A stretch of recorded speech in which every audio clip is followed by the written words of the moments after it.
복귀 테이프 24강입니다. 자, 이제 364쪽이고요. 장문에서 마지막 단원이죠. 핵심 어법에서. 자, 장문도 실전적인 연습이 많이 필요한 부분입니다. 개념들은 한 번쯤만 읽어보시고요. 자, 일단 장문의 요소나 장문과 매치했을 때 요즘에는 이 각각의 매치 언어별로 이제 글의 특성 같은 거 물어보는 게 나와요. 이를테면 우리 왜 디지털 매치 같은 경우에 실시간으로 이제 의견을 주고받는 게 가능하잖아요. 아직까지 공무원 국어 시험에서는 그런 텍스트 분석하라는 문제가 나오지는 않았는데 뭐 이런 디지털 매치 같은 경우에 기존의 일방적인 매치와는 좀 다르다. 이 정도 그냥 연상만 하시고요. 나머지 개념들은 크게 중요하진 않아요. 자, 장문의 절차 관련해서요. 실제로 잘 나오는 문제는 이제 한 편의 글을 주고 나서 문장이나 어법상이나 아니면 내용상 고쳐 쓰는 것 이런 것들 많이 출제가 되고요. 장문의 절차 순서 같은 것들은 이런 거 외울 필요 없습니다. 외울 필요 없고요. 다만 이제 글 구성과 관련해서요. 단계성이라는 거, 그죠? 말 그대로 적절하게 내용을 나눠야 한다는 거죠. 우리 뭐 교재 예문으로 봤지만 일단은 지열하고 풍력 이렇게 나뉘고 있기 때문에 그죠? 이렇게 끊어줘야 되고요.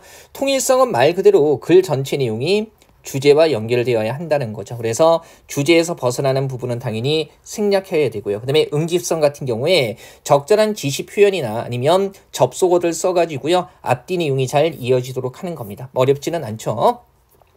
자, 개요 작성 문제가 예전에 좀 나오기는 했었는데 이를테면 이런 거예요. 개요에서 중요한 건 이러한 상위 항목과 그 다음에 하위 항목들 간의 내용이 그죠 연결이 잘 되어야 한다는 것. 즉 상위 항목에서 주제로 잡지 않은 것들을 하위 항목의 내용으로 구성해서는 안 된다는 거죠. 그 다음에 개요 문제가 나왔을 때 언제나 핵심이 되는 건 특히 논설문의 개요가 많이 나오는데요.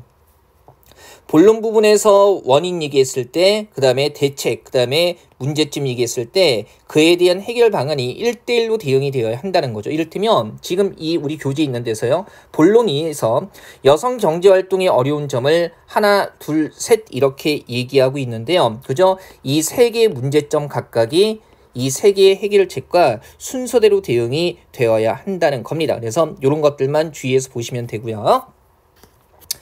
표현이나 고쳐쓰기 뭐 이런 것들은 개념보다는 한 편의 글 주고 나서 밑줄 치고 고쳐 쓰는 방향, 고쳐 쓴 것이 적절한 거, 적절하지 않은 거 이런 것들이 출제가 되는 거죠. 자, 장문의 유형 어렵지 않습니다. 정보 전달 위한 거, 설득, 그 다음에 자기 표현과 상호작용을 위한 장문 이런 것들이 있고요. 다만 이제 부수적으로 기사문 같은 경우에 구성은 가볍게 좀 알아두시죠. 그래서 큰 제목 표제, 그 다음에 작은 제목 부제, 그 다음에 요약하는 전문, 그리고 육하 원칙에 따라 구성되는 본문, 덧붙이는 해설 같은 게 있다는 거. 그 다음에 기행문 같은 경우는요, 여정, 견문, 감상 이런 것들 확인하면서 읽어야 한다는 거죠. 자, 장문 범주는요, 오히려 담화나 화법 범주보다는요, 개념적으로 정돈할 게 많지는 않아요. 다만 이제 고쳐쓰기나 기후와 관련해가지고요, 역시 실전 연습 많이 하는 게 좋다는 거.